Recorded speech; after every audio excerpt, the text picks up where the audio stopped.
So റിയറിലേക്ക് വന്നു കഴിയുമ്പോൾ എനിക്ക് ഒറ്റ നോട്ടത്തിൽ പഴയ അമേസുമായിട്ട് എനിക്ക് ഒരു സിമിലാരിറ്റിയിൽ കൂടുതൽ എനിക്ക് പഴയ സിവിക്കുമായിട്ടൊരു സിമിലാരിറ്റി എനിക്ക് തോന്നുന്നു. 8th ജനറേഷൻ സിവിക്കിൻ്റെ ഒരു ലുക്ക് എനിക്ക് ഇതിൻ്റെ റിയറിൽ നിന്ന് ഫീൽ ചെയ്യുന്നുണ്ട്. ഇതിനകത്ത് എടുത്തു പറയേണ്ടത് ഒരു കാര്യം, ഇതിൻ്റെ സേഫ്റ്റിക്ക് ഇമ്പോർട്ടൻസ് കൊടുത്തിട്ടുണ്ട് എന്നുള്ള കാര്യം തന്നെ. അതായത് ഒരു ബേസ് അല്ലെങ്കിൽ ഒരു സ്റ്റാർട്ടിംഗ് വേരിയൻറ്റ് തൊട്ട് നമുക്ക് 6 എയർ ബാഗ്സ് കിട്ടുന്നുണ്ട്. ഞാൻ ഇന്ന് ഗോവയിലാണ്. എന്നോടൊപ്പം എന്നുള്ളത് ഏറ്റവും പുതിയ 3rd ജനറേഷൻ ഹോണ്ട അമേസ്.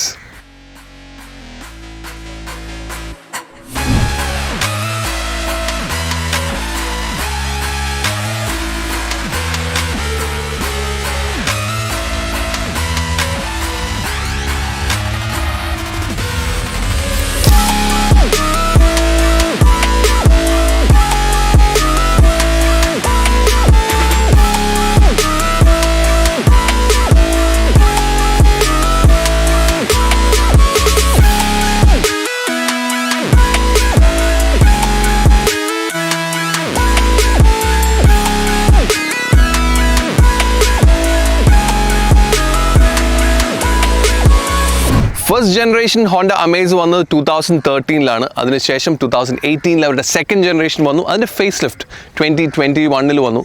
ഇപ്പോൾ 2024 the 3rd generation Honda Amaze is here. So നല്ല ഒരു കോമ്പറ്റീഷൻ ഉള്ളൊരു സെഗ്മെൻ്റാണ് അമേസിൽ നിൽക്കുന്നത്. കാരണം അമേസ് ഒരു സബ് 4 മീറ്റർ സെഡാൻ മോഡലാണ്. ഹോണ്ട സിറ്റിയുടെ ഒരു താഴെയുള്ള അല്ലെങ്കിൽ ഒരു സ്റ്റാർട്ടിംഗ് സെഡാൻ മോഡലായിട്ടാണ് ഹോണ്ട അമേസിനെ കൊണ്ടുവന്നത്. അതുകൊണ്ട് തന്നെ കോമ്പറ്റീഷൻ വളരെ സ്ട്രോങ് ആണ്. ഡിസയർ നിൽക്കുന്ന ആ ഒരു സെഗ്മെൻറ്റിലാണ് അമേസ് നിൽക്കുന്നത്. അതുകൊണ്ട് തന്നെ ഒരുപാട് കാര്യങ്ങൾ അവർക്ക് ചെയ്യണമായിരുന്നു. അത് തന്നെയാണ് ഈ വാഹനത്തിൻ്റെ ഡിസൈനിലും അതുപോലെ ഡ്രൈവിലും എല്ലാം വരാൻ പോകുന്നത്. എന്താണെങ്കിൽ ഡിസൈൻ നോക്കുമ്പോൾ ഡിസൈൻ ലുക്സ് കംപ്ലീറ്റ്ലി ഡിഫറെൻറ്റ്. പഴയതുമായിട്ട് നോക്കുമ്പോൾ ടോട്ടലി ഡിഫറെൻ്റ് ആണ്. പിന്നെ ഫ്രണ്ട് ഒരു എലിവേറ്റ് സിറ്റി ആ ഒരു മിക്സ് എനിക്ക് നന്നായിട്ട് ഫീൽ ചെയ്യുന്നുണ്ട്. എൻ്റെ ഗ്രില്ല് നോക്കിക്കഴിഞ്ഞാൽ കംപ്ലീറ്റ്ലി എലിവേറ്റ് ആണ്. അതുപോലെ ഹെഡ്ലൈറ്റ് ആണെങ്കിലും ഒരു ബൈ പ്രൊജക്റ്റഡ് LED ഹെഡ്ലൈറ്റ് വരുന്നതും ഒരു എലിവേറ്റ് ലുക്ക് എനിക്ക് കിട്ടുന്നുണ്ട്. പക്ഷേ ബമ്പർ ഡിസൈൻ എല്ലാം നോക്കിയാൽ ഒരു സിറ്റിയുടെ ഫീൽ കിട്ടുന്നുണ്ട്. ഒരു ഹെഡ്ലൈറ്റ് ടു ഹെഡ്ലൈറ്റ് കണക്ട് ചെയ്യുന്ന ഒരു ക്രോം എലമെൻറ്റ് കൊടുത്തിട്ടുണ്ട്. അതുപോലെ തന്നെ താഴെ ഒരു ഫോഗ് ലാമ്പ്, അതുപോലെ അതിൻ്റെ ഒരു ഹൗസിങ് ഭംഗിയായിട്ട് കൊടുത്തിട്ടുണ്ട്. സോ ഓവറോൾ ലുക്ക് ഒരു അഗ്രസീവ് ലുക്ക് തന്നെയാണ് ഫ്രണ്ട് നോക്കുമ്പോൾ. സോ ഡിസൈനിൽ ഒരു നമ്പേഴ്സ് വെച്ച് നോക്കുകയാണെങ്കിൽ ഇതിൻ്റെ വിഡ്ത്ത് ഒരു 38 മില്ലിമീറ്റർ കൂടിയിട്ടുണ്ട്. സോ അതിൻ്റെ ആ ഒരു ഗ്രില്ലും അതുപോലെ അതിൻ്റെ ഹോൾ ബമ്പർ സെറ്റപ്പ് എല്ലാം അങ്ങോട്ട് വന്നു കഴിയുമ്പോൾ വിഡ്ത്ത് നമുക്ക് കൂടുതൽ പോലെ ഫീൽ ചെയ്യുന്നുണ്ട്. അതാണ് ആ ഒരു അഗ്രസീവ്നെസ് നമുക്ക് ഫ്രണ്ടിൽ നിന്ന് തോന്നുന്നത്. പക്ഷേ ഹൈറ്റിൽ ഒരു 1 മില്ലിമീറ്റർ അല്ലെങ്കിൽ വളരെ ചെറുതായിട്ട് ഹൈറ്റ് കുറഞ്ഞിട്ടുണ്ട്. പക്ഷേ അത് ഇതിൻ്റെ ഗ്രൗണ്ട് ക്ലിയറൻസിനെ എഫക്റ്റ് ചെയ്യുന്നില്ല എന്നുള്ളൊരു ഇമ്പോർട്ടൻറ്റ് കാര്യമാണ്. 172 മില്ലിമീറ്റർ ഗ്രൗണ്ട് ക്ലിയറൻസ് ഇപ്പോഴും നമുക്ക് അമേസിൽ കിട്ടും. അതായത് ഏകദേശം 2 മില്ലിമീറ്റർ കൂടുതലാണ് പഴയ അമേസുമായിട്ട് നോക്കുമ്പോൾ. So that is a good thing. ലെങ്ത്തിലോ വീൽ ബേസിലോ ഒന്നും ഒരു വ്യത്യാസമില്ല. വീൽസ് വരുന്ന ഒരു 15 ഇഞ്ച് അലോ വീൽസാണ് ഇപ്പോൾ ഈ ഒരു വേരിയൻറ്റിൽ, അതായത് ടോപ്പ് എൻഡ് വേരിയൻസിലെല്ലാം വരുന്നത്. അത് 3 വേരിയൻസ് ആണ്, VX ആൻഡ് ZX. അതിൽ വീല് 14 ഇഞ്ച് വരുന്നു. പക്ഷേ അതിൻ്റെ മുകളിലേക്ക് VX-ലും ZX-ലും നമുക്ക് 15 ഇഞ്ച് അലോ വീൽസ് തന്നെയാണ് കിട്ടുന്നത്. ഡിസൈനിൽ നമ്മൾ പറയുകയാണെങ്കിൽ നേരത്തെ ഉണ്ടായിരുന്ന കുറേ ആ ഒരു ലൈൻസും ക്രീസസും എല്ലാം മാറിയിട്ട് ഈ ഒരു DRL സെറ്റപ്പിൽ നിന്ന് ഇവിടെ മുകളിൽ ഈ ഹെഡ്ലൈനിൻ്റെ മുകളിൽ ഒരു DRL സെറ്റപ്പ് ഉണ്ട്. അത് തന്നെയാണ് ഇൻഡിക്കേറ്റേഴ്സായിട്ട് വരുന്നത്. അതിൽ നിന്ന് കണക്ട് ചെയ്യുന്ന ഒരു ലൈൻ ബാക്കിൽ ടെയിൽ ലാമ്പ് വരെ പോകുന്നുണ്ട്. ആ ഒരു ഒറ്റ ലൈൻ മാത്രമാണ് ഇതിൻ്റെ സൈഡിൽ നമുക്ക് കാണാൻ പറ്റുന്നത്. അത് എന്നെ സംബന്ധിച്ചിടത്തോളം ഇതിൻ്റെ ഒരു സൈഡ് പ്രൊഫൈലിന് കുറച്ചും കൂടി ഒരു അഗ്രസീവ് അല്ലെങ്കിൽ കുറച്ചും കൂടി ഒരു നീറ്റ് ഫീല് കൊടുത്തിട്ടുണ്ടെന്നുള്ളതാണ് എനിക്ക് തോന്നുന്നത്. അതുപോലെ തന്നെ ഡോറിലാണ് ഇപ്പോൾ ORVM വരുന്നത്. സോ ഒരു ഡ്രാഗിനെ ഹെൽപ്പ് ചെയ്യുന്ന രീതിയിൽ ഈ ഒരു സ്പേസും നമുക്കുണ്ട്. സോ ഒരുപാട് ഒരു ബ്ലൈൻഡ് സ്പോട്ടൊന്നും ഫീൽ ചെയ്യാൻ സാധ്യതയില്ല ഡ്രൈവിൻ്റെ സമയത്ത്. സോ സൈഡ് പ്രൊഫൈൽ ഞാൻ പഴയ അമേസായിട്ട് നോക്കുമ്പോൾ വലിയൊരു ഡിസൈനിൽ വ്യത്യാസമല്ല എനിക്ക് ഫീൽ ചെയ്യുന്നത്. But this looks proper and nice. So റിയറിലേക്ക് വന്നു കഴിയുമ്പോൾ എനിക്ക് ഒറ്റ നോട്ടത്തിൽ പഴയ അമേസുമായിട്ട് എനിക്ക് ഒരു സിമിലാരിറ്റിയിൽ കൂടുതൽ എനിക്ക് പഴയ സിവിക്കുമായിട്ടൊരു സിമിലാരിറ്റി എനിക്ക് തോന്നുന്നു. 8th ജനറേഷൻ സിവിക്കിൻ്റെ ഒരു ലുക്ക് എനിക്ക് ഇതിൻ്റെ റിയറിൽ നിന്ന് ഫീൽ ചെയ്യുന്നുണ്ട്. ഈ ഒരു ഭാഗം എല്ലാം നോക്കിക്കഴിഞ്ഞാൽ നമുക്ക് 8th ജനറേഷൻ സിവിക്കിൻ്റെ ഒരു ഫീൽ, അതുപോലെ ഹോണ്ട സിറ്റിയുടെ ഒക്കെ എവിടേക്കോ ടച്ച് എനിക്ക് കിട്ടുന്നത്. എന്താണെങ്കിലും റിയർ ഡിസൈൻ ഭയങ്കരമായിട്ടൊരു ഡിസൈനിൽ വ്യത്യാസം അല്ലെങ്കിലും ചെറിയ ചെറിയ tweaking actually gives A better feel. ആ ഒരു പ്രോപ്പർ ഒരു സെഡാൻ ഹോണ്ട എന്ന് പറയുമ്പോൾ ആ ഒരു ഡിസൈനിലുള്ള ആ ഒരു വ്യത്യാസം നന്നായിട്ട് എനിക്ക് ബാക്കിൽ ഫീൽ ചെയ്യുന്നുണ്ട്. അമേസിൻ്റെ ബാഡ്ജിങ് VTEC എന്നുള്ളൊരു അവരുടെ എൻജിൻ സ്പെസിഫിക്കേഷൻ അല്ലെങ്കിൽ ആ ഒരു ബാഡ്ജിങ് കൊടുത്തിട്ടുണ്ട്. Bumper design bumper looks big. അതുപോലെ തന്നെ സെൻസേഴ്സ്, ക്യാമറ കാര്യങ്ങളെല്ലാം കൊടുത്തിട്ടുണ്ട്. ഒരു ഫുൾ സ്വെപ്പ് ബാക്ക് ഡിസൈനിലുള്ള ഒരു ടെയിൽ ലാമ്പ്, അതുപോലെ തന്നെ ഫുൾ LED ടെയിൽ ലാമ്പാണ് വന്നിരിക്കുന്നത്. ഒരു രീതിയിലും ബാക്കിൽ നിന്ന് വരുന്ന ഒരാൾക്ക് മിസ് ചെയ്യരുത് എന്ന് വിചാരിച്ചിട്ടുള്ള ആ സൈസ് തന്നെ കൊടുത്തിട്ടുണ്ട്. അതുപോലെ ഇതിൻ്റെ ബൂട്ടിൻ്റെ സ്പേസ് ബൂട്ട് സ്പേസ് 416 ലിറ്ററിൻ്റെ ബൂട്ട് സ്പേസ് ആണ് വരുന്നത്. അതായത് പഴയ ജനറേഷനായിട്ട് നോക്കുമ്പോൾ ഒരു 4 ലിറ്ററിൻ്റെ കുറഞ്ഞിട്ടുണ്ടെങ്കിൽ പോലും ഒരു ആഡിക്വറ്റ് സ്പേസ് തന്നെയാണ് ഇപ്പോൾ ഇതിൽ വരുന്നത്. So I am happy with the spacing. So ഈ ഒരു ഇൻസുലേഷൻ കവറിങ്ങും കാര്യങ്ങളും എല്ലാം ആ ഒരു ഫിനിഷ് കൊടുത്ത് ആ ഒരു ക്വാളിറ്റി കൊടുത്തിട്ട് തന്നെയാണ് അമേസിൽ ഹോണ്ട നൽകിയിരിക്കുന്നത്. ഇൻറ്റീരിയർ പഴയ അമേസ് അല്ലെങ്കിൽ സെക്കൻഡ് ജനറേഷൻ അമേസ് ആയിട്ട് നോക്കുമ്പോൾ കംപ്ലീറ്റ്ലി ഡിഫറെൻ്റ് ആണ്. ദിസ് ഇസ് കംപ്ലീറ്റ്ലി ന്യൂ എന്ന് തന്നെ എനിക്ക് പറയേണ്ടി വരും. കാരണം അമേസുമായിട്ട് കമ്പയർ ചെയ്യുമ്പോൾ ഇതിൻ്റെ ഒരു ഇൻഫർടൈൻമെൻറ്റ് സിസ്റ്റം തന്നെ നോക്കുമ്പോൾ ഒരു ടച്ച് സ്ക്രീൻ ഇൻഫർടൈൻമെൻറ്റ് സിസ്റ്റമാണ് വരുന്നത്. നേരത്തെ വന്നുകൊണ്ടിരുന്ന ഒരു 7 ഇഞ്ച് ആയിരുന്നു. ഇപ്പോൾ അതൊരു 8 ഇഞ്ച് ഇൻഫർടൈൻമെൻറ്റ് സിസ്റ്റമായി പുതിയ സോഫ്റ്റ്വെയറിലാണ് വരുന്നത്. ആൻഡ്രോയിഡ് ഓട്ടോ, ആപ്പിൾ കാപ്ലേ എല്ലാം വയർലെസ് ആണ് വരുന്നത്. അത് നമ്മൾ ഹോണ്ടയിൽ കാണുന്ന പോലെ തന്നെ സൈഡിൽ സ്വിച്ചസ് വെച്ചിട്ട് അതിൻ്റെ സ്ക്രീനിൻ്റെ സൈസ് കുറച്ച് ചെറുതായിട്ട് വരും. പക്ഷേ compare to the last generation bigger സ്ക്രീനാണ്, കുറച്ചും കൂടെ സ്ക്രീൻ വലുതായിട്ട് തന്നെ വന്നിട്ടുണ്ട്. Dashboard design totally different. ഈ ഒരു ടെക്സ്ചർ കംപ്ലീറ്റ്ലി ന്യൂ ആണ്. അതുപോലെ തന്നെ ഈ ഒരു AC-യുടെ കൺട്രോൾസ്, ഓട്ടോമാറ്റിക് ക്ലൈമറ്റ് കൺട്രോൾ കാര്യങ്ങളെല്ലാം കുറച്ചും കൂടി ഒരു അപ്പ് മാർക്കറ്റ് ഫീൽ കൊടുക്കുന്നുണ്ട്. ഈ ഒരു black beige combination looks nice. It's look simple, പക്ഷേ വളരെ എലഗൻ്റ് ആയിട്ട് ക്വാളിറ്റിയും തെറ്റില്ലാത്ത രീതിയിലുണ്ട്. ഇതിൻ്റെ താഴോട്ട് നോക്കിക്കഴിഞ്ഞാൽ ഇവിടെ ഒരു സ്റ്റോറേജ് സ്പേസ് കൊടുത്തിട്ടുണ്ട്. അത് മൊബൈൽ വെക്കാൻ അല്ലെങ്കിൽ ഒരു മൊബൈൽ സ്റ്റോറേജ് സ്പേസോ അല്ലെങ്കിൽ വയർലെസ് ആയിട്ടോ നമുക്ക് ഉപയോഗിക്കാൻ പറ്റും. ഇനിയിപ്പോൾ ഒരു ചാർജിങ് വേണമെന്നുണ്ടെങ്കിൽ ഇവിടെ ഒരു സ്വിച്ച് വയർലെസ് ചാർജിങ്ങിന് വേണ്ടി കൊടുത്തിട്ടുണ്ട്. ഇനിയിപ്പോൾ ചാർജിങ് വേണ്ട എങ്കിൽ you can just keep your mobile അല്ലെങ്കിൽ വാട്ടെവർ. സോ മൊബൈൽ സ്പേസ് ഉണ്ടെന്നുള്ളത് എടുത്തു പറയേണ്ട തന്നെ കാര്യമാണ്. പിന്നെ USB പോർട്ട് 2 നൽകിയിട്ടുണ്ട്. അതുപോലെ തന്നെ ഒരു 12 വോൾട്ടിൻ്റെ ഒരു പവർ ഔട്ട്പുട്ടും ഈ ഒരു ഭാഗത്ത് നൽകിയിട്ടുണ്ട്. Cup holders, centre console normal ആയിട്ടുള്ള രീതിയിൽ തന്നെ വന്നിട്ടുണ്ട്. അതുപോലെ തന്നെ ഇവിടെ ഒരു സ്റ്റോറേജ് സ്പേസ് കൊടുത്തിട്ടുണ്ട്. ഒരു ആക്സസറി ആയിട്ട് വേണമെങ്കിൽ ഒരു ഹാൻഡ് റെസ്റ്റും നൽകാം, കവേർഡ് ഹാൻഡ് റെസ്റ്റ് കൊടുക്കാം. എടുത്തു പറയേണ്ടത് പഴയതിലില്ലാതെ ഇരിക്കുന്നത് ഇതിൻ്റെ റിയറിലെ ഒരു വെൻറ്റാണ്. ഇപ്പോൾ റിയറിൽ വെൻറ്റ് കൊടുക്കുന്നത് നമുക്ക് ബാക്ക് സീറ്റ് കാണുമ്പോൾ കാണാം. സ്റ്റിയറിംഗ് ലുക്സ് അല്ലെങ്കിൽ സ്റ്റിയറിംഗ് ഫീൽസ് ബെറ്റർ, ഒരു നല്ല സൈസിൽ ഫീൽ ചെയ്യുന്നുണ്ട്. അതുപോലെ തന്നെ അഡാസും ഇപ്പോൾ ഈ വാഹനത്തിൽ വരുന്നുണ്ട്. അഡാസിൻ്റെ ക്യാമറ ഈ ഒരു ഭാഗത്താണ്. അതുപോലെ തന്നെ അഡാസ് ഒരു മോസ്റ്റ് അഫോർഡബിൾ വെഹിക്കിൾ വിത്ത് അഡാസ് എന്നുള്ള രീതിയിലും ഇപ്പോൾ നമുക്ക് അമേസിനെ കാണാൻ പറ്റും. ആദ്യമായിട്ടാണ് ഈ സെഗ്മെൻറ്റിൽ ഒരു അഡാസ് വെച്ച് വാഹനം വരുന്നത്. അതുപോലെ തന്നെ ഇൻസ്ട്രുമെൻറ്റ് ക്ലസ്റ്റർ വരുന്നത് ഒരു സെമി ഡിജിറ്റൽ ഇൻസ്ട്രുമെൻറ്റ് ക്ലസ്റ്ററാണ്. 7 ഇഞ്ച് ഇൻസ്ട്രുമെൻറ്റ് ക്ലസ്റ്ററാണ് വരുന്നത്. അതിനകത്ത് സ്പീഡോമീറ്റർ വരുന്ന ഒരു അനലോഗാണ് വരുന്നത്. സ്റ്റാർട്ട് സ്റ്റോപ്പ് ബട്ടൺ, സ്വിച്ച് കാര്യങ്ങളെല്ലാം വരുന്നുണ്ട്. സീറ്റ്സ് രണ്ടും നമുക്ക് ഒരു ഫാബ്രിക് സീറ്റാണ്. 2 മാത്രമല്ല, ബാക്കിലും ഫാബ്രിക് സീറ്റാണ് വരുന്നത്. അതിൻ്റെ കൺട്രോൾസ് എല്ലാം മാനുവലി അഡ്ജസ്റ്റ് ചെയ്യുന്ന, ഹൈറ്റും എല്ലാം നമുക്ക് മാനുവലി തന്നെ അഡ്ജസ്റ്റ് ചെയ്യണം. സ്റ്റിയറിംഗ് നമുക്ക് വേണമെങ്കിൽ അഡ്ജസ്റ്റ് ചെയ്യാൻ പറ്റും. ഇതിനകത്ത് എടുത്തു പറയേണ്ടത് ഒരു കാര്യം, ഇതിൻ്റെ സേഫ്റ്റിക്ക് ഇമ്പോർട്ടൻസ് കൊടുത്തിട്ടുണ്ട് എന്നുള്ള കാര്യം തന്നെ. അതായത് ഒരു ബേസ് അല്ലെങ്കിൽ ഒരു സ്റ്റാർട്ടിംഗ് വേരിയൻറ്റ് തൊട്ട് നമുക്ക് 6 എയർ ബാഗ്സ് കിട്ടുന്നുണ്ട്. പിന്നെ ഒരു കുറവ് ഉണ്ട്, അല്ലെങ്കിൽ ഇതിൻ്റെ ഒരു കോമ്പറ്റീറ്ററായിട്ട് നോക്കുമ്പോൾ തന്നെ ഒരു കുറവ് ഉള്ളത് നമുക്ക് സൺറൂഫ് ഇപ്പോൾ ഇതിനകത്ത് വരുന്നില്ല എന്നുള്ളതാണ്. പക്ഷേ അല്ലാത്ത എല്ലാ കാര്യങ്ങളും നോക്കിയാലും ഒരു എൻട്രി ലെവൽ സെഡാൻ എന്നുള്ള രീതിയിൽ ക്വാളിറ്റി വൈസ്, ഫീച്ചർ വൈസ് എല്ലാം എനിക്ക് തോന്നുന്നത് ദിസ് ഇസ് പ്രോപ്പർ. സോ സേഫ്റ്റിയുടെ കാര്യം പറഞ്ഞു. സേഫ്റ്റി നമ്മൾ 6 എയർ ബാഗ് നമുക്ക് ബേസ് മോഡ് അല്ലെങ്കിൽ സ്റ്റാർട്ടിംഗ് വേരിയൻ്റ് ഉണ്ട്. അതുപോലെ തന്നെ ഈ ലെയിൻ വാച്ച് ക്യാമറ നമുക്ക് ഹോണ്ടയുടെ എല്ലാ വാഹനത്തിലും സാധനം ഉണ്ടാണ്. ഇവിടെ ഒരു സ്വിച്ച് ഉണ്ട്. അത് നമുക്ക് ലെഫ്റ്റ് സൈഡിലെ ആ ഒരു ORVMൻ്റെ അടിയിൽ ആ ക്യാമറ ഉണ്ട്. സോ ആ ഒരു ലെയിൻ നമുക്ക് എപ്പോൾ വേണമെങ്കിലും നമുക്ക് വാച്ച് ചെയ്യാൻ പറ്റും എന്നുള്ളൊരു കാര്യമാണ്. അത് ഒരുവിധം ഒക്കെ ഹെൽപ്പ് ചെയ്യുന്ന രീതിയിലാണ് വന്നിരിക്കുന്നത്. അത് സിഗ്നൽ ഇടുന്ന സമയത്തും അല്ലെങ്കിൽ നമുക്ക് അല്ലാതെ വേണമെങ്കിലും ഒരു മാനുവലി ഇവിടെ ഒരു സ്വിച്ചും കൊടുത്തിട്ടുണ്ട്. സോ ആ ഒരു ഫീച്ചർ വരുന്നുണ്ട്. പിന്നെ ഹിൽ അസിസ്റ്റ് കൺട്രോൾ അങ്ങനെയുള്ള കാര്യങ്ങളെല്ലാം വരുന്നത്. സോ സേഫ്റ്റിക്ക് ഇമ്പോർട്ടൻസ് കൊടുത്തിട്ടാണ് വരുന്നത്. സോ ബാക്കി ഇതിൻ്റെ സ്റ്റാർ റേറ്റിംഗ് അങ്ങനെയുള്ള കാര്യങ്ങൾ ഹോണ്ട ഇൻറ്റേർണലി ഇതിൻ്റെ റേറ്റിംഗ് കാര്യങ്ങളെല്ലാം നോക്കിയിട്ടുണ്ട്. സോ ദേ സേ മറ്റേ ബാക്കിയുള്ള റേറ്റിംഗ് കൊടുക്കുന്ന ഒരു എല്ലാ ഇതിൽ നിന്നും കുറച്ചും കൂടി ബെറ്റർ ആണ് ഞങ്ങളുടെ എന്നുള്ളതാണ് ഹോണ്ട അവകാശപ്പെടുന്നത്. But there is no proof for it. പക്ഷേ എന്നാലും സേഫ്റ്റിക്ക് ഇമ്പോർട്ടൻസ് കൊടുത്തിട്ട് തന്നെയാണ് ഇപ്പോൾ അമേസ് വരുന്നത്. നമുക്കിനി ബാക്ക് സീറ്റ് കാണാം. സോ റിയർ സീറ്റിലേക്ക് വന്നാൽ leg space proper and adequate space, ഒരു കോംപ്രമൈസും ലെഗ് സ്പേസിൻ്റെ കാര്യത്തിൽ ചെയ്തില്ല. പക്ഷേ ഹെഡ് റൂം ഒരു ചെറിയ കൺസേൺ ആണ്. ഹെഡ് റൂം തല ചെറുതായിട്ട് മുട്ടുന്നുണ്ട്. അപ്പം പൊക്കം കുറഞ്ഞ ആളുകൾക്കൊക്കെ ഓക്കെ, അല്ലെങ്കിൽ കുറച്ചൊന്ന് താന്ന് ഇരിക്കേണ്ടി വരും. എന്താണെങ്കിലും 3 ഹെഡ് റെസ്റ്റ് നൽകിയിട്ടുണ്ട്. ലാസ്റ്റ് ജനറേഷനിൽ ഇല്ലാതിരുന്നൊരു കാര്യം ബാക്കിൽ AC-യുടെ വെൻറ്റ് ഇല്ലായിരുന്നുള്ളതാണ്. ഇപ്പോൾ AC-യുടെ വെൻറ്റും ബാക്കിൽ നമുക്ക് കിട്ടുന്നുണ്ട്. അതുപോലെ തന്നെ 12 വോൾട്ട് ഔട്ടും നമുക്ക് ലഭിക്കുന്നുണ്ട്. ഫ്രണ്ടിൽ USB പോർട്ടുണ്ട്, ബാക്കിലേക്ക് USB പോർട്ട് കൊടുത്തിട്ടില്ല. പക്ഷേ ബാക്കിൽ ഒരു സീറ്റ് പോക്കറ്റ് കാര്യങ്ങളെല്ലാം കൊടുത്തിട്ടുണ്ട്. ഒരു സെൻറ്ററിൽ ഒരു ആംറെസ്റ്റ്, കപ്പ് ഹോൾഡർ കാര്യങ്ങളെല്ലാം നൽകിയിട്ടുണ്ട്. വേറെ പ്രത്യേകിച്ച് ഒന്നുമില്ല. പക്ഷേ ലെഗ് സ്പേസ് നല്ല രീതിയിലുണ്ട്. ഇമ്പ്രൂവ് ചെയ്യാതിരുന്നത് ഹെഡ് റൂം തന്നെയാണ്.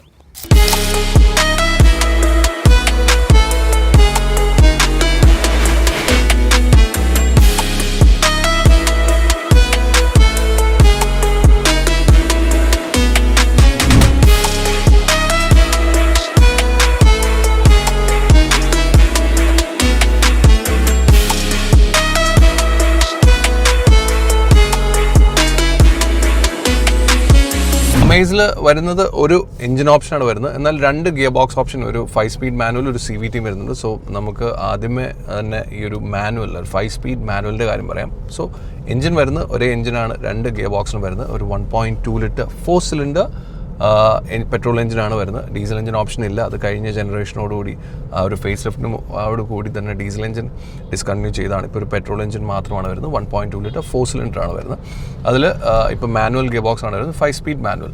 സോ ഇതിൻ്റെ ഒരു പ്രത്യേകത, ഈ ഒരു എഞ്ചിൻ നേരത്തെ ഉണ്ടായിരുന്ന വലിയ വ്യത്യാസം ഇല്ലെങ്കിൽ പോലും പുതിയ മാനേജ്മെൻറ്റ് സിസ്റ്റം, പുതിയ ECU ആണ് വരുന്നത്. അതുപോലെ തന്നെ E20 കംപ്ലയൻസ് എല്ലാം ഉള്ള ഒരു എഞ്ചിനാണ് ഇപ്പോൾ വരുന്നത്. സോ ആ ഒരു ഡിഫറൻസ് എഞ്ചിനിലുണ്ട്. ഭയങ്കരമായൊരു വ്യത്യാസമല്ല, എന്നാലും ആ ഒരു കുറച്ചും കൂടി റിഫൈൻമെൻറ്റ് ഫീൽ ചെയ്യുന്നുണ്ട്. അതിൻ്റെ റിഫൈൻമെൻറ്റ് ഫീൽ ചെയ്യാൻ ഒരു കാര്യം അതിൻ്റെ ഗിയർ ബോക്സ് തന്നെയാണ്. Gear box is beautiful. കാരണം എനിക്ക് കഴിഞ്ഞ generation, second generation Amaze manual എനിക്ക് സ്വന്തമായിട്ടുള്ളത് കൊണ്ട് തന്നെ എനിക്ക് അതിൻ്റെ ഒരു മാനുവലിൻ്റെ ഒരു ഫീൽ എനിക്ക് നന്നായിട്ട് മനസ്സിലാവും. അതുമായിട്ട് കമ്പയർ ചെയ്യുകയാണെങ്കിൽ this gear box is seamless എന്ന് ഞാൻ വെറുതെ പറയുന്നതല്ല. നമ്മൾ ഷിഫ്റ്റ് ചെയ്യുന്ന സമയത്തുള്ളൊരു ഫീൽ, അതിൻ്റെ ആ ഒരു ജേർക്കിനെസ് ഒന്നും, ഈവൻ എഫ് യു ആ ഒരു ക്ലച്ച് നമ്മൾ ഭയങ്കര അഗ്രസീവായിട്ട് വിട്ടാൽ പോലും ഒട്ടും തന്നെ അത് ഗിയർ ബോക്സിലേക്ക് ഫീൽ ചെയ്യുന്നില്ല. സോ ഗിയർ ബോക്സിൻ്റെ കാര്യത്തിൽ, മാനുവൽ ഗിയർ ബോക്സ് എസ്പെഷ്യലി, ഞാൻ CVT ഓടിക്കാൻ പോകുന്നേ ഉള്ളൂ, അതിൻ്റെ പറയാം. പക്ഷേ മാനുവൽ വളരെ ഇമ്പ്രസീവ് ആയിട്ടുള്ള രീതിയിലാണ് വന്നിരിക്കുന്നത്. അതുപോലെ തന്നെ ഇതിൻ്റെ മൈലേജ് ആണെങ്കിലും 18.65 ആണ് കമ്പനി പറയുന്നത്. ബട്ട് എനിക്ക് തോന്നുന്നൊരു 14 to 15 കിട്ടാനായിട്ട് ഒരു കുഴപ്പവും ഉണ്ടാവാൻ സാധ്യതയില്ല ഈ ഒരു manual gear box. So gear ബോക്സിൻ്റെ കാര്യത്തിൽ ഞാൻ കംപ്ലീറ്റ്ലി ഹാപ്പിയാണ്, മാനുവൽ ഗിയർ ബോക്സിൻ്റെ കാര്യത്തിൽ അമേസിൽ. 3 വേരിയൻസിലാണ് നമുക്ക് ഇപ്പോൾ അമേസ് കിട്ടുന്നത്. ഒരു VX, ZX എന്ന് പറയുന്ന 3 വേരിയൻസിൽ. ZXൽ വരുമ്പോൾ നമുക്ക് അഡാസ് ഫീച്ചർ വരും. ബാക്കി അത്യാവശ്യം ഫീച്ചേഴ്സ് എല്ലാം V തൊട്ട് ഇപ്പോൾ അമേസിൽ വരുന്നുണ്ട്. അപ്പോൾ അതിൻ്റെ വില, മാനുവൽ ഗിയർ ബോക്സ് ഉള്ള അമേസിൻ്റെ 3 വേരിയൻറ്റിലെയും വില വരുന്നത് ഒരു 7.99 lakhs. അത് സ്റ്റാർട്ടിംഗ് വേരിയൻറ്റിൻ്റെ പ്രൈസ് 7.99 lakhs ആണ് മാനുവൽ Vക്ക് വരുന്നത്. VXന് 9.10 അതുപോലെ തന്നെ അതിൻ്റെ തന്നെ അഡാസ് ഉള്ള അല്ലെങ്കിൽ ZXലേക്ക് വന്നു കഴിഞ്ഞാൽ 9.70 lakhs എക്സ് ഷോറൂം പ്രൈസ് നമുക്ക് അമേസിന് ഇപ്പോൾ ലഭിക്കുന്നത്. ടോപ്പ് ഇൻ വേർഷൻ, അതായത് 9.70 lakhs ZX എന്ന് പറയുന്ന വേരിയൻറ്റിലാണ് ഇപ്പോൾ അഡാസ് വരുന്നത്. ഇതിനകത്ത് ക്യാമറ ബേസ്ഡ് ആണ് അഡാസ് വരുന്നത്. ഈ ഒരു ഭാഗത്താണ് നമുക്ക് അഡാസ് വരുന്നത്, റഡാർ ബേസ്ഡ് അല്ല വരുന്നത്. ഈ ഒരു ക്യാമറ ബേസ്ഡ് ആയിരിക്കും നമുക്ക് അഡാസ് കിട്ടുന്നത്. വാറൻറ്റിയാണ് മറ്റൊരു കാര്യം. ഇതിൽ ഇപ്പോൾ വാറൻറ്റി 3 years അല്ലെങ്കിൽ അൺലിമിറ്റഡ് കിലോമീറ്റേഴ്സ് ആണ് സ്റ്റാൻഡേർഡ് ആയിട്ട് ഇപ്പോൾ നമ്മൾ വാഹനം വാങ്ങിക്കുമ്പോൾ ഇപ്പം ഹോണ്ട കൊടുക്കുന്നത്. അത് കൂടാതെ നമുക്ക് എക്സ്റ്റെൻഡ് ചെയ്യാൻ പറ്റുന്നത് 7 yearsഉം അൺലിമിറ്റഡ് കിലോമീറ്റേഴ്സ് വരെ നമുക്ക് എക്സ്റ്റെൻഡ് ചെയ്യാനും പറ്റും. സോ അത് പുതിയൊരു എഡീഷൻ ആയിട്ടാണ്, നമ്മൾ ഇതുവരെ അമേസിൽ കാണാത്തൊരു എഡീഷനാണ്. നോർമലി ഒരു 4 years വരെയൊക്കെയാണ് കിട്ടാറുള്ളത്. എക്സ്റ്റെൻഡ് ചെയ്ത് ഒരു വർഷം കൂടെ നമുക്ക് എക്സ്റ്റെൻഡ് ചെയ്യാൻ പറ്റും. ഇപ്പോൾ 7 yearsൻ്റെ വാറൻറ്റിയും അൺലിമിറ്റഡ് കിലോമീറ്റേഴ്സും ഇപ്പോൾ അമേസിൽ നൽകുന്നുണ്ട്. എഞ്ചിൻ വരുന്ന ഒരു 1.2 ലിറ്റർ പെട്രോൾ എഞ്ചിനാണെന്ന് ഞാൻ പറഞ്ഞു. അതിൻ്റെ പവർ വരുന്ന ഒരു 90 PS പവറാണ്. അതായത് 88 HP പവർ അല്ലെങ്കിൽ ഒരു 90 PS പവറാണ് അതിനകത്ത് വരുന്നത്. അതുപോലെ തന്നെ 110 Nm ടോർക്കും ഉണ്ട്. സോ ടോർക്ക് തെറ്റില്ലാത്തൊരു ടോർക്ക് ഉണ്ട്. അങ്ങനെ ഒരു ഭയങ്കര പവർഫുൾ പെർഫോമൻസ് ഓറിയൻറ്റഡ് വാഹനമാണ് അല്ലെങ്കിൽ എഞ്ചിനാണെന്ന് പറയാൻ ബുദ്ധിമുട്ടാണ്. പക്ഷേ ഒരു നോർമൽ ഡ്രൈവ് വളരെ ഈസി ആയിട്ട് നമുക്ക് ഡ്രൈവ് ചെയ്യാൻ പറ്റുന്ന വളരെ റിഫൈൻഡ് ആയിട്ടുള്ളൊരു എഞ്ചിനായിട്ടാണ് എനിക്ക് ഫീൽ ചെയ്യുന്നത്. മെയിൻ കോമ്പറ്റീറ്റേഴ്സ് ആയിട്ട് ഇപ്പോൾ ഇന്ത്യൻ മാർക്കറ്റിൽ അമേസിന് വരുന്നത് ഒന്ന് മാരുതി ഡിസയറും അതുപോലെ തന്നെ ഹ്യുണ്ടായി ഓറയാണ്. സോ ഓറ സക്സസ് ആണോ എന്ന് ചോദിച്ചാൽ അങ്ങനെ വലിയൊരു സക്സസ് അല്ലാത്തതുകൊണ്ട് തന്നെ മെയിൻ കോമ്പറ്റീഷനിൽ നിൽക്കുന്നത് ഡിസയർ തന്നെയാണ്. സോ ഡിസയർ ആയിട്ടുള്ളൊരു കമ്പാരിസണിലേക്ക് ഞാൻ പോകുന്നില്ല. പക്ഷേ ഡിസയറിൽ ഒരു 3 cylinder വരുമ്പോൾ ഇപ്പോൾ അമേസിൽ ഒരു 4 cylinder എഞ്ചിനാണ് വരുന്നത്. അതുപോലെ തന്നെ ഇതിൻ്റെ ഗിയർ ബോക്സ് ആണ്, ഒരു മാനുവൽ 2ലും ഉണ്ട്. എന്നാൽ ഓട്ടോമാറ്റിക്കിലേക്ക് വരുമ്പോൾ ഇപ്പോൾ ഇതിനകത്തൊരു CVT ഓട്ടോമാറ്റിക് ഗിയർ ബോക്സ് ആണ് വരുന്നത്. ഇപ്പം ഡിസയറിലൊരു AMT ആയിരുന്നു. പക്ഷേ AMT ഡെഫിനറ്റ്ലി കുറച്ചും കൂടി ബെറ്റർ ആയിരുന്നു, നേരത്തെ ഉണ്ടായിരുന്നതിനേക്കാൾ ബെറ്റർ ആണ് ഇപ്പോൾ ഡിസയറിൽ വരുന്നത്. പക്ഷേ ഇപ്പോൾ ഇതിൽ CVT പ്രോപ്പർ ഒരു ഓട്ടോമാറ്റിക് ഗിയർ ബോക്സ് കിട്ടുന്നുണ്ട്. അത് എങ്ങനെയുണ്ടെന്ന് നമുക്ക് നോക്കാം. ഞാനിപ്പോൾ ഡ്രൈവ് ചെയ്യുന്നത് മാനുവലാണ്. നമുക്ക് പോയി CVT ഒന്ന് ഓടിച്ച് നോക്കാം.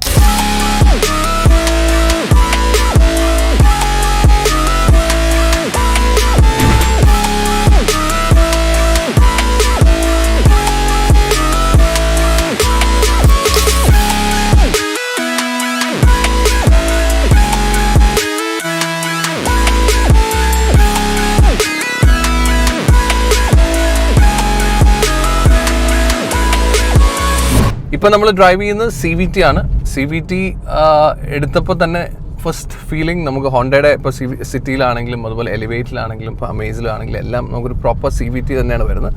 അതിലെല്ലാം ഫീൽ ചെയ്ത് ആ സെയിം ഫീലിംഗ് തന്നെയാണ് വരുന്നത്. ഒരു മൈൽഡ് ആക്സലറേഷനൊക്കെ ആണെങ്കിൽ ഒരു നോർമൽ ഡ്രൈവ് ആണെങ്കിൽ ഓക്കെയാണ്. പക്ഷേ ഒരു ഹെവി ഒരു ആക്സലറേഷൻ കൊടുക്കുന്ന സമയത്ത് ആ ഒരു എൻജിൻ സ്ട്രെയിൻ ചെയ്യുന്ന ഒരു സൗണ്ട് നമുക്ക് ഫീൽ ചെയ്യും. അതുപോലെ ഒരു റബ്ബർ ബാൻഡ് എഫക്റ്റ് നമുക്ക് CVTയുടേതായ ആ ഒരു എഫക്റ്റും നമുക്ക് കിട്ടുന്നുണ്ട്. പക്ഷെ ഒരു നോർമൽ ഡ്രൈവിനാണ് നമ്മൾ ഉപയോഗിക്കുന്നത്, അല്ലെങ്കിൽ ഒരു സിറ്റി ഡ്രൈവിലൊക്കെ ഒരു ട്രാഫിക് ഉള്ള സമയത്തെല്ലാം ഈ ഒരു ഗിയർ ബോക്സ് ഓക്കെയാണ്. പക്ഷെ ഡെഫിനറ്റ്ലി കമ്പയർ ചെയ്യുകയാണെങ്കിൽ manual is more softer, smoother, കുറച്ചും കൂടി എൻഗേജിങ് ആയിട്ട് ഫീൽ ചെയ്യുന്നത് മാനുവലാണ്. പക്ഷേ if you want an automatic, if you want a proper automatic, the CVT also works. Suspension കുറച്ചും കൂടി ബെറ്റർ ആയി എന്നുള്ളൊരു ഫീൽ എനിക്ക് ഓവറോൾ ഡ്രൈവ് ചെയ്ത് മാനുവൽ ഓടിച്ചപ്പോഴും CVT ഓടിക്കുമ്പോഴും എനിക്കത് ഫീൽ ചെയ്യുന്നുണ്ട്. സസ്പെൻഷൻ കുറച്ചും കൂടി ഇമ്പ്രൂവ് ആയിട്ടുണ്ട്. അത് കൂടാതെ സ്റ്റിയറിംഗ് ആണെങ്കിലും ഒരുപാട് ലൈറ്റ് ആയിട്ടുള്ളൊരു സ്റ്റിയറിംഗ് അല്ല. സ്റ്റിയറിംഗ് ഫീൽസ് ഒരു ഹെവിനെസ് ഉണ്ട്. അത് റെസ്പോൺസ് ആണെങ്കിലും തെറ്റില്ലാത്തൊരു റെസ്പോൺസും സ്റ്റിയറിംഗ് നൽകുന്നുണ്ട്. സോ ഓവറോൾ പാക്കേജ് നോക്കുമ്പോൾ എനിക്ക് തോന്നുന്നത് തെറ്റില്ലാത്തൊരു ഡ്രൈവ് ആണ് തരുന്നത്. Definitely yes, it's A 1.2 litre 4 cylinder എഞ്ചിനാണ്. പവർ ആണ് ഇതിനകത്തൊരു അങ്ങനെ ഭയങ്കര ഒരു പവർഫുൾ ഫീല് നമുക്ക് 2 ഗിയർ ബോക്സിൽ നമുക്ക് ഫീൽ ചെയ്യുന്നില്ല. പക്ഷേ മാനുവലിൽ ആ പവർ ഇല്ലെങ്കിലും ആ ഒരു സോഫ്റ്റ് ഫീൽ ഉള്ളതുകൊണ്ട് കുറച്ചും കൂടി ബെറ്റർ ആയിട്ടുള്ള ഡ്രൈവ് ഫീൽ ചെയ്യും. മാനുവലിൻ്റെ വില സ്റ്റാർട്ട് ചെയ്യുന്നത് 7.99 lakhs എന്നാണ് ഞാൻ പറഞ്ഞു. അതുപോലെ തന്നെ ഇപ്പോൾ ഓട്ടോമാറ്റിക്കിലേക്ക് വരുമ്പോൾ സ്റ്റാർട്ടിംഗ് വേരിയൻറ്റ് വിയുടെ ഓട്ടോമാറ്റിക് വേരിയൻറ്റിൻ്റെ വില സ്റ്റാർട്ട് ചെയ്യുന്നത് 9.20 lakhs എന്നാണ്. അതുപോലെ VXലേക്ക് വരുമ്പോൾ 10.20 lakhs-ഉം 10.90 lakhs ആണ് അഡാസ് വെച്ചിട്ടുള്ള ZX എന്ന് പറയുന്ന വേരിയൻറ്റ്. സോ ഓട്ടോമാറ്റിക്കിൻ്റെ സ്റ്റാർട്ടിംഗ് വേരിയൻറ്റ് പ്രൈസ് വരുന്നത് 9.20 lakhs ആണ് സ്റ്റാർട്ടിംഗ് പ്രൈസ്. സോ മാനുവലിൽ നമുക്കങ്ങനെ ഡിഫറെൻറ്റ് ഡ്രൈവ് മോഡ്സ് ഒന്നും കിട്ടുന്നില്ല. എന്നാൽ ഓട്ടോമാറ്റിക്കിലേക്ക് CVTയിലേക്ക് വരുമ്പോൾ നമുക്ക് ഒരു S മോഡ് നമുക്ക് കിട്ടുന്നുണ്ട്. എസിലേക്ക് ഇട്ട് കഴിഞ്ഞാൽ ഒരു വലിയ ഒരു വ്യത്യാസം, ഒരു സ്പോട്ടിയ ഫീലൊന്നും അങ്ങനെ വരുന്നില്ല. But I will just put it. ഇപ്പോൾ ഡീലാണ്. ഒരു ചെറിയ മൂവ്മെൻറ്റ്, നമുക്കൊരു ഒരു ചെറിയ പുഷ് നമുക്ക് കിട്ടുന്നുണ്ടെന്നുള്ളതല്ലാതെ, പക്ഷെ അത് സ്പോർട്ടിലേക്ക് ഇടുമ്പോൾ ആ ഒരു എൻജിൻ സൗണ്ട് നമുക്ക് നന്നായിട്ട് ഫീൽ ചെയ്യുന്നുണ്ട്. ആ ഒരു റബ്ബർ ബാൻഡ് ഫീല് നന്നായിട്ട് നമുക്ക് എസിലേക്ക് ഇടുമ്പോൾ നമുക്ക് കിട്ടുന്നു. പക്ഷേ deal I think D is much more better. Okay, അത് നമ്മൾ ഈ ഒരു ഫീല് നമ്മൾ എല്ലാ CVTയിലും കാണുന്നത് തന്നെയാണ്. അത് തന്നെയാണ് നമുക്ക് അമേസിലും കിട്ടുന്നത്. ഹാൻഡ്ലിംഗ് ഇംപ്രസീവ് ആണ്. അതിൻ്റെ മെയിൻ റീസൺ ഒരു ഹെവി ഫീൽ നമുക്ക് ഈ കാർ തരുന്നുണ്ട്. അതുപോലെ തന്നെ സ്റ്റിയറിങ്ങിൻ്റെ ഒരു ഹെവിനെസ്സും സസ്പെൻഷൻ്റെ ആ ഒരു സെറ്റപ്പും എല്ലാം കൂടി വരുമ്പം റൈഡ് ആൻഡ് ഹാൻഡ്ലിംഗ് ഇംപ്രസീവ് ആണെന്ന് തന്നെ പറയണം. അതുപോലെ തന്നെ ഒരു ഹെവി ടേൺസ് ഒക്കെ എടുക്കുന്ന സമയത്താണെങ്കിലും ഹൈ സ്പീഡ് ടേൺ ഒക്കെ ആണെങ്കിലും ആ ഒരു കോൺഫിഡൻസ് നമുക്ക് കിട്ടുന്നുണ്ട് ഡെഫിനറ്റ്ലി ഇതിൻ്റെ ഡ്രൈവിൻ്റെ സമയത്ത്. സോ ഓവറോൾ ഡ്രൈവിംഗ് എക്സ്പീരിയൻസ് ഞാൻ പറയുന്ന ആ ഒരു കോൺഫിഡൻസ്, ആ ഒരു സ്റ്റെബിലിറ്റി എല്ലാം ഈ വാഹനം നൽകുന്നുണ്ട്. ഹോണ്ട ഒത്തിരി സംസാരിക്കുന്ന ഈ അമേസ് ലോഞ്ച് ചെയ്ത സമയം തൊട്ട് ഹോണ്ട സംസാരിക്കുന്നതിൻ്റെ അഡാസ് ഫീച്ചേഴ്സിനെ പറ്റിയാണ്. ലെവൽ 2 അഡാസ് ഫീച്ചേഴ്സ് ഉണ്ട് എന്നുള്ളത് പറയുന്നു. അതുപോലെ തന്നെ ഈ ഒരു സെഗ്മെൻറ്റിൽ ആദ്യത്തെ വാഹനമാണ് അഡാസ് ഫീച്ചറോടുകൂടി. അത് മാത്രമല്ല ഏറ്റവും അഫോർഡബിൾ അല്ലെങ്കിൽ most affordable vehicle in India with ADAS feature എന്നൊക്കെ പറയുന്ന രീതിയിലാണ് അഡാസിനെ അമേസിൽ കാണുന്നത്. എന്താണെങ്കിലും അഡാസിൻ്റെ കാര്യം പറഞ്ഞാൽ ഇതിനകത്ത് ഇപ്പോൾ കൊളീഷൻ മിറ്റിഗേഷൻ വാർണിംഗ് സിസ്റ്റം ഉണ്ട്. അതായത് ഫ്രണ്ടിലൊരു എന്തെങ്കിലും ഒരു കൊളീഷൻ ഉണ്ടാകാൻ സാധ്യതയുണ്ടെന്ന് വാഹനത്തിന് തോന്നിക്കഴിഞ്ഞാൽ അന്നേരം ബ്രേക്ക് അല്ലെങ്കിൽ വാർണിംഗ് നൽകും എന്നുള്ളൊരു കാര്യമുണ്ട്. അത് ഇതിനകത്തെ ഒരു ഫീച്ചറാണ്. അതുപോലെ തന്നെ lane keep assistant, adaptive cruise control, അങ്ങനെയുള്ള ഇപ്പോൾ ഹൈ ബീം അസിസ്റ്റ്, അങ്ങനെയുള്ള കാര്യങ്ങളെല്ലാം ഈ ഒരു അഡാസിൽ ഇപ്പോൾ നമുക്ക് ഇതിൽ കിട്ടുന്നുണ്ട്. ഒരു ഹൈവേയിലേക്ക് പോയിട്ട് നമ്മൾ അതിൻ്റെ ഒരു ലെയിൻ കീപ്പ് അസിസ്റ്റൻ്റ് ഒക്കെ ഉള്ളൊരു എത്രമാത്രം പെർഫെക്റ്റ് ആണെന്ന് നമ്മൾ ചെക്ക് ചെയ്തിട്ടില്ല. പക്ഷേ ഇതിൽ ADAS feature, level 2 ADAS feature നമുക്കിപ്പോൾ ഉണ്ട് ഇതിനകത്ത്. ഇതിൽ വരുന്ന ഓട്ടോമാറ്റിക് ഒരു CVT ഗിയർ ബോക്സ് ആണെങ്കിൽ പോലും നമുക്കിപ്പോൾ ഇതിനകത്തൊരു പാഡൽ ഷിഫ്റ്റേഴ്സ് അവൈലബിൾ ആണ്. സോ ഒരു ഡൗൺ ഷിഫ്റ്റ് ചെയ്യണമെങ്കിലൊക്കെ പാഡൽ ഷിഫ്റ്റേഴ്സ് ഉപയോഗിച്ച് ഡൗൺ ഷിഫ്റ്റ് ചെയ്താൽ കുറച്ചും കൂടി ഒരു എൻഗേജിങ് ഫീല് നമുക്ക് ഇതിൻ്റെ ഡ്രൈവിംഗ് സമയത്ത് കിട്ടും. ഡെഫിനറ്റ്ലി യെസ്, ഡൗൺ ഷിഫ്റ്റ് ചെയ്യുന്ന സമയത്തൊരു എൻജിൻ റോറിങ് സൗണ്ട് നമുക്ക് കിട്ടും. ഇതുപോലെ ആ ഒരു ഡൗൺ ഷിഫ്റ്റിൽ നമുക്ക് ആ ഒരു എൻജിൻ റോറിങ് സൗണ്ട് കിട്ടിയാലും CVTയുടെ ആ ഒരു ബോറിംഗ് ഫീല് നമുക്ക് കുറച്ച് മാനേജ് ചെയ്യാൻ പറ്റും ഈ ഒരു പാഡൽ ഷിഫ്റ്റ് വെച്ചിട്ട്.